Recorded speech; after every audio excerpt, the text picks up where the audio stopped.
Let's break down the upsides and downsides to the Cardinals trading up in the draft, staying at 16, or trading back. We're doing it all. Let's just go.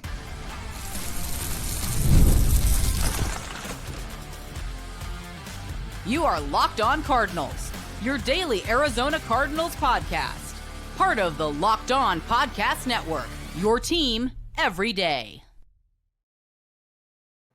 How's everybody doing? Welcome in. Locked On Cardinals, your team every day. My name is Alex Clancy. You can follow me on Twitter, Clancy's Corner. Follow the podcast at Locked On AZ Cards. Thank you for making Locked On Cardinals your first listen free wherever you get your podcasts and on YouTube. Part of the Locked On Podcast Network, your team every day. Been in sports media in Phoenix since 2011. The wonderful Kwame Lassiter gave me my first shot at radio. Moved out to Arizona, had no experience. We had a mutual friend, and Kwame taught me about football. I thought I knew about football, but I didn't. Junior Spivey taught me about baseball. I thought I knew about sports. I didn't. I got very lucky early on, and here we are today, my 9th season hosting this lovely podcast. Thank you to everybody who's been here along the way and who's ramping up for what's set to be an incredibly fun 12 months. Today's episode of Locked On Cardinals is brought to you by Game Time. Download the Game Time app, create an account, use code LOCKEDONNFL for $20 off your first purchase. Please go to the YouTube channel, search Locked On Arizona Cardinals, hit the subscribe button. You know the drill. Leave a like, leave a comment. You can DM me at Clancy's Corner on Twitter. I love having the conversations. Always, always, always. I don't do it for followers. Just if you have an account, just DM me. I think DMs are allowed to happen now if I have them open.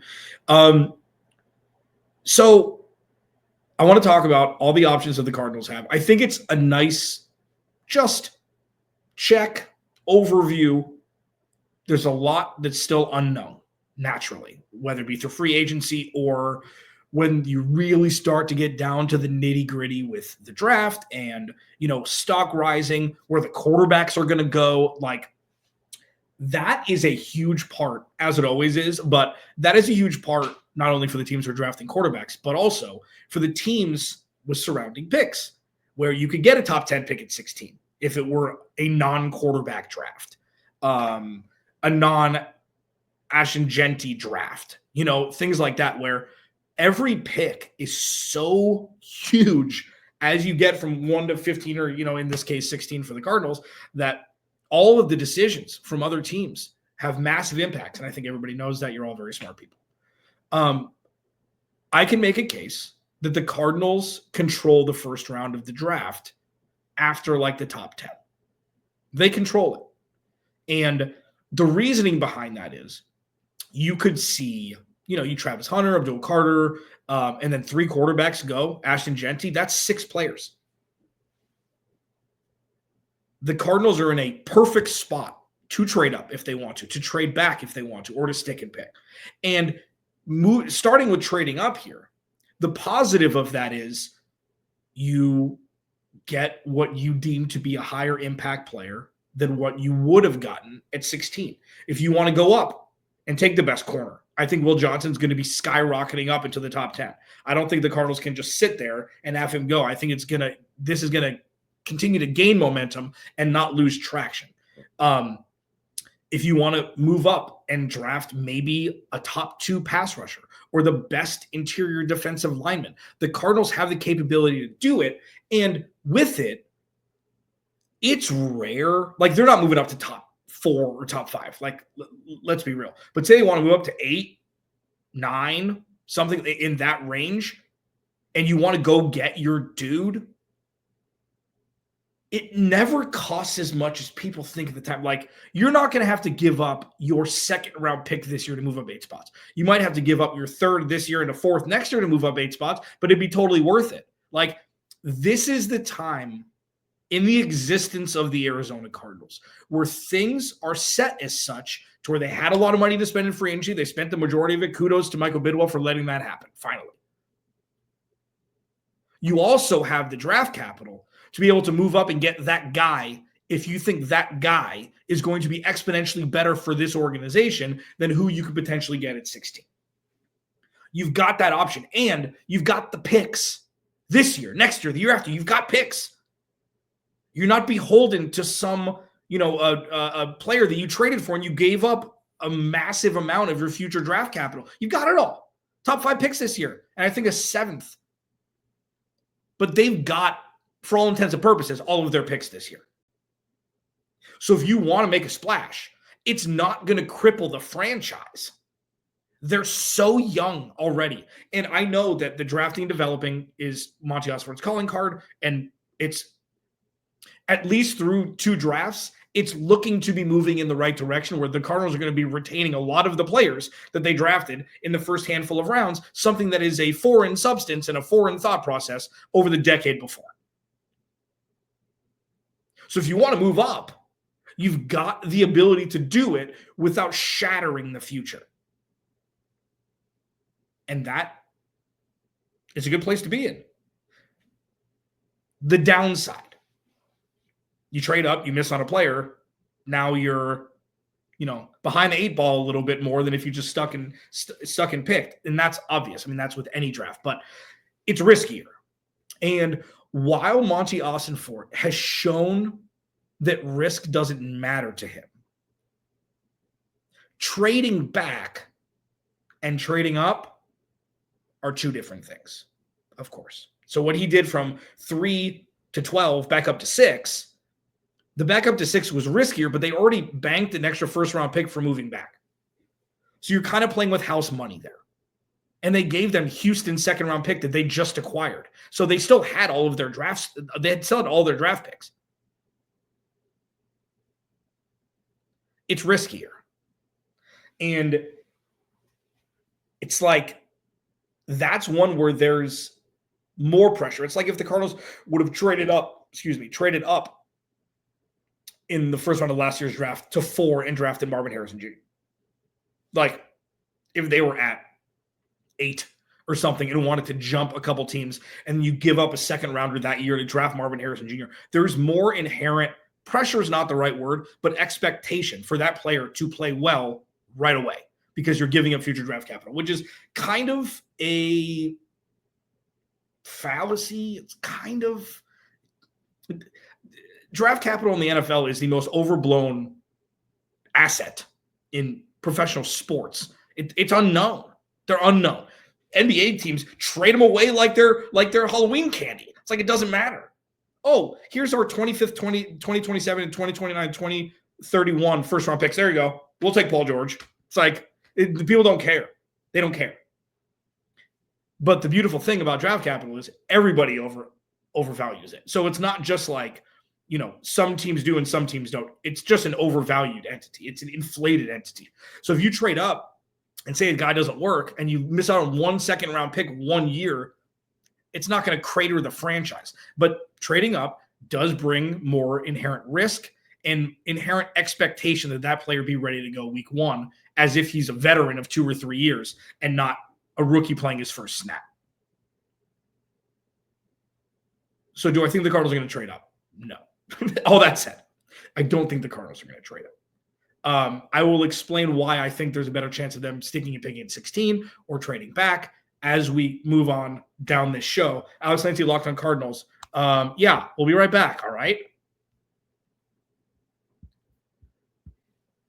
This episode of Locked on Cardinals is brought to you by our friends at Upwork. Scaling your business requires the right expertise at the right time. With Upwork, you can find specialized freelancers in marketing, development, design, and more, experts ready to help you take your business to the next level. And Upwork gives businesses flexibility by connecting them with top freelance talent across multiple industries, including IT, AI, web development, and marketing. Whether you need extra hands for a project or a long-term partner, Upwork makes hiring simple and affordable. Visit Upwork.com right now and post your job for free. That's UPWORK.com, Upwork.com to connect with top talent and grow your business today. This episode of Locked on Cardinals is also brought to you by our fantastic friends over at the Game Time app. Imagine watching your favorite team live, feeling the energy of the crowd, and witnessing unforgettable moments. There's nothing like experiencing a big game in person, man. Getting tickets shouldn't be stressful, and that's where Game Time comes in, making it easier than ever to grab last-minute seats at unbeatable prices. They've got this entity called Game Time Picks. It's curating options to choose from that make it easier to find better value for tickets to sports, concerts, comedy, theater, etc. And it gives you peace of mind with the, view from your seat option, where you can see a panoramic view from the seat of the tickets before you buy them. So there's no guessing. You take the guesswork out of buying tickets with Game Time. Download the Game Time app, create an account, use code LOCKEDONNFL for $20 off your first purchase. That's LOCKEDON NFL for $20 off. Download Game Time today. Last minute tickets, lowest price, guaranteed. So listen, when I say the Cardinals control the draft, maybe control the second half of the first round, that is a very swingy pick. Could be the first receiver off the board. It could be trading up to draft a quarterback. It could be Mario Hampton from the running back from North Carolina. Teams do crazy things on draft night, and not crazy like irrational and bad, but crazy like, oh, there was no mock draft in the world and no report out that anything like this could have happened. Michael Penix in Atlanta last year. You're always going to get those coming out of left field choices, whether it be a trade up or picking a specific player position group. So with the Cardinals at 16, that's kind of like the personification of everything that's happened since Monty Ossenfort took over. One of the first things I said once it happened was, now the Cardinals have their restrictor plate off, and all they have in front of them are opportunity and possibilities. And that's something that didn't really happen in the last regime. Regardless of whether you like Steve Keim or not, it's just true. So at 16, while, yeah, they would have drafted a couple spots higher if they'd lost to San Francisco in week 18. Doesn't really matter. It really doesn't. They have all of the opportunity possible to do whatever they want to do at 16. Stick and pick, the benefit of stick and picking at 16. 1, you're not trading up. You're not giving up draft capital. 2, there are so many quarterbacks that are going to go so much higher than they should, because every team that needs a quarterback is pining to get into the top 7. And remember, nice little time to isn't it nice that the Cardinals don't have to do that? If you don't think Kyler Murray is top 5 quarterback, that's fine, because he isn't. If you don't think Kyler Murray is a top 20 quarterback, you're wrong, in my opinion. And if you have a top 15 quarterback, which I think Kyler Murray 100% is, even if he's at 15, you're lapping the field of the other 15 teams. So isn't it nice just to not have to worry about that? Isn't it? Isn't it? Isn't it? Okay, that's enough. So you don't have to trade. So the benefit of sticking and picking at 16 is you don't have to trade up. You're most likely going to get a top 10 talent at 16 because of the quarterback-heavy nature that is the top of every draft that we've grown accustomed to. Abdul Carter's going to go. He should probably go number 1 overall, okay? Travis Hunter maybe should go number 1 overall too, but he's going to be a top 5 guy. So you're looking at 3 quarterbacks, and there's always a sneaky 4th one, but 3 quarterbacks, 2 non-quarterbacks in Travis Hunter and Abdul Carter, and the Cardinals are, 11 picks away. So 8 out of those 11 guys would be top 10 guys in any draft that's a non-quarterback draft. And that's math and science. So sticking and picking, the benefit is just, you're in a good enough spot. Look at Kansas City and Philly and Baltimore. They get blue chip guys at the end of the first round. So the Cardinals are in a great spot. They're in a great spot. And they're also in a great spot. Sticking and picking is also beneficial because there are going to be players there from every position group that they have a need to fill. Interior defensive line, offensive line, pass rush, corner. There is going to be a guy that the Cardinals can grab that is going to fill the need for a young infusion of talent in one of those position groups. Regardless of what happens, you stick and pick at 16, you're good. The downside to sticking and picking at 16 naturally is you don't have control over what happens. And while you don't have control over the majority of things that happen anyways, you really don't have control if you want to go get a dude that you know is going to fit Jonathan Gannon and Nick Rallis' defense or Drew Petzing's offense swimmingly, like right out the gate or as close to it as a rookie can. you don't have control over who's going to fall into your lap at 16. Could get lucky, could get unlucky. So you take your hands off the controls. You're like, all right, let's just see what happens. You have no control over a team trading up to 15 or to 14 to draft the dude that you want, where you're just crossing your fingers and hoping that the guy you want at 16 is there. Naturally, that's a downside. But that's kind of awesome. I mean, like, we're having such different conversations about this roster and about this team right now. You know, like, we're having different conversations. We're having more elevated conversations. It's like this. You start a new job coming from a completely different industry, okay? And you're like, man, I thrived at this other job, but I started a new one, and I have no idea what the hell's going on. I'm training. I'm trying to get it. I'm slowly getting it. I'm working really hard, but I'm not getting it. So you have elementary questions, like what the Cardinals had at the end of the 2022 season. And then you're 2 months into a new role, and you're asking more elevated questions. Like, how can I provide more value and fulfill on this because I know how to do the actual job as it's like the baseline of the job without thinking now.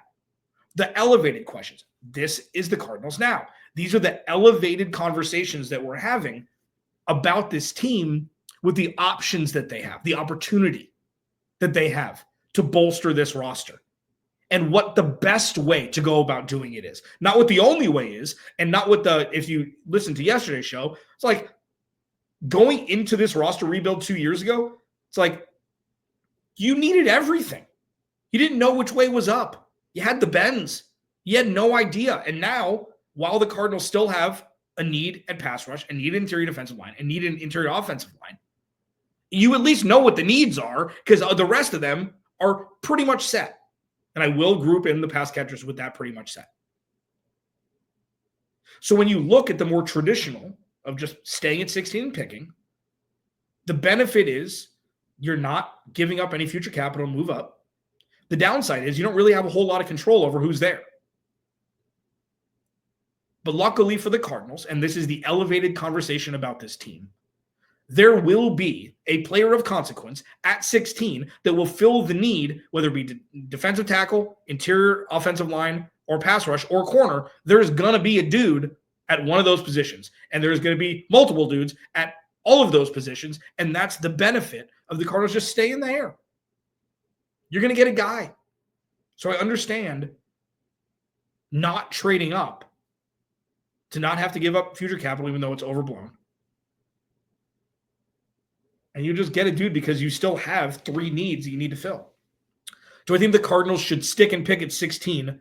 I mean, this is the leader in the clubhouse, but with this draft being so deep from 25 to 70, trading back may not be a bad option, but you could be playing with fire. Let's break it down next. Locked On Cardinals, your team, every single dang day. The NCAA tournament is here, and so is the bracket breakdown. Locked On Podcast Network and Amazon Fire TV channels are teaming up to deliver NCAA tournament coverage like never before. Watch studio shows featuring former players and Locked On's local experts as they guide you through every upset, buzzer beater, and bracket matchup. Stream it all for free on Amazon Fire TV channel. Search Bracket Breakdown to see it all for free. It's your team every day.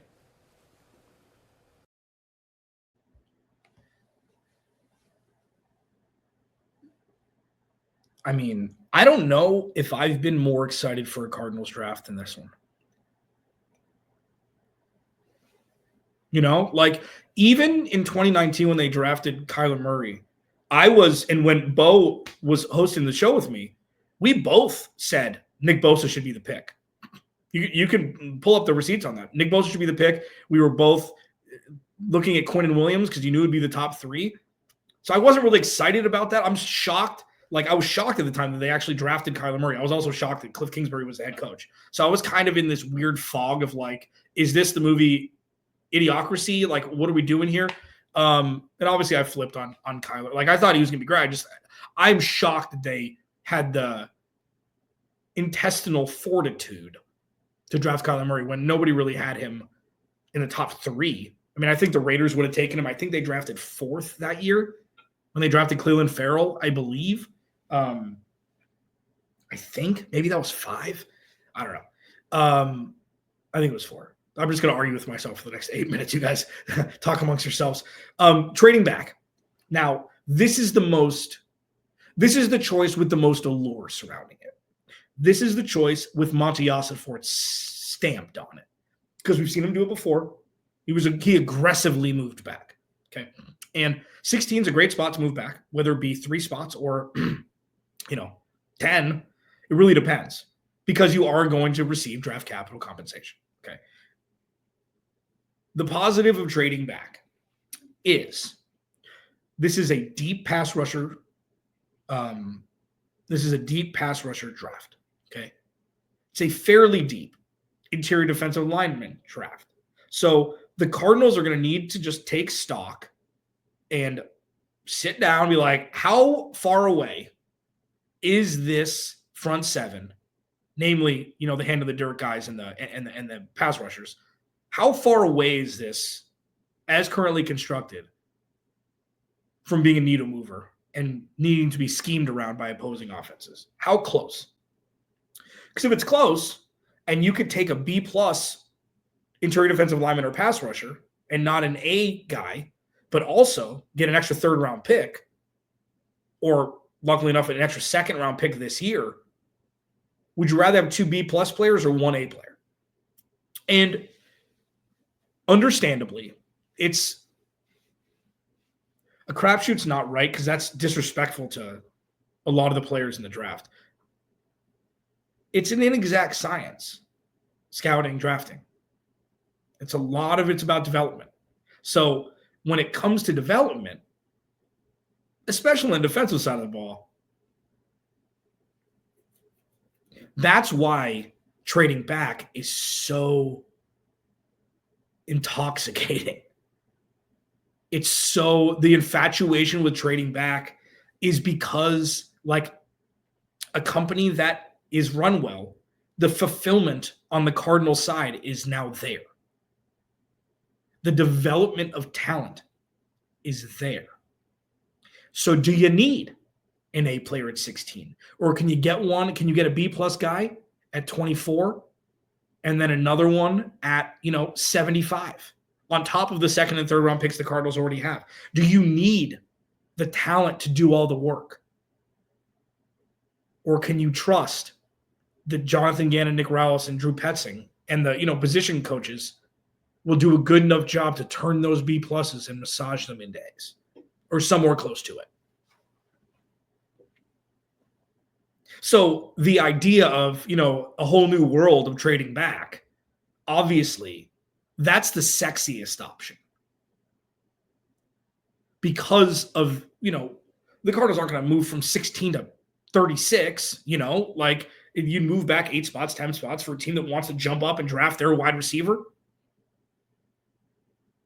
I just don't. The only issue with it, which let me pause on that. So, trading up, or trading back it's fascinating. It's intoxicating. It's like, okay, this is the passive income that the Cardinals will have, not just free agency in the draft. It's like, oh, loading up on draft picks, loading up, because it's like the more chances you get, more players you draft, the better chance of them. It's power in numbers kind of thing.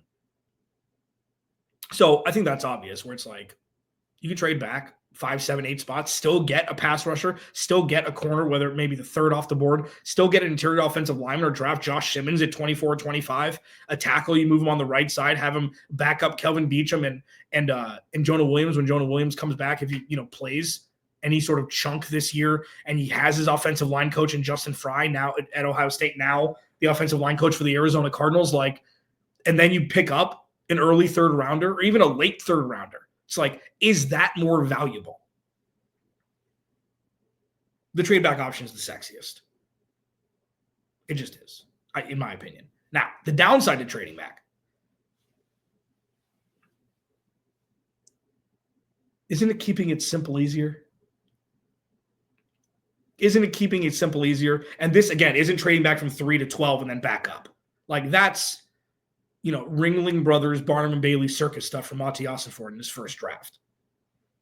And I think they got a hell of a deal from Houston.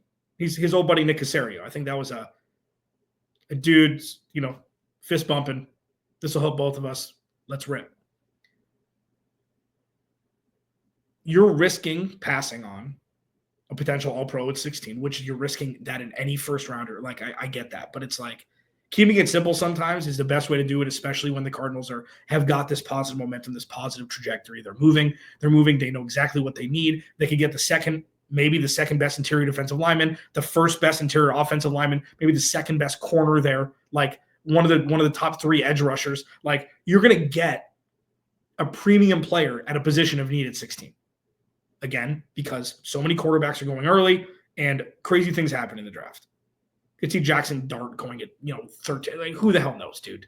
Like, it's going to be insane regardless. And then the other thing, which is probably the more daunting look at the downside of trading back from 16 is, are you going to get value? You're trading back to get more picks or pick. Are you going to get value? Is a 3rd round pick worth moving back 8 spots? I don't know. I mean, obviously, we're going to see the draft board. We don't really know what's going to happen. And the other downside is you lose control. You lose control over what you'd want to do at 16. Like, it's kind of intertwined with the downside to sticking and picking at 16. Is like you lose more control as you trade back. Obviously, because more teams pick ahead of you. Players go off the board. But I think that if they're big board drafting in the first rounds, like 10 deep, like 10 gettable guys, not Abdul Carter or Travis Hunter. I mean, this is such a massively pivotal draft for this organization. And you could say that about every draft. I know that. Okay. I know. Let's stop with the nitpicking here.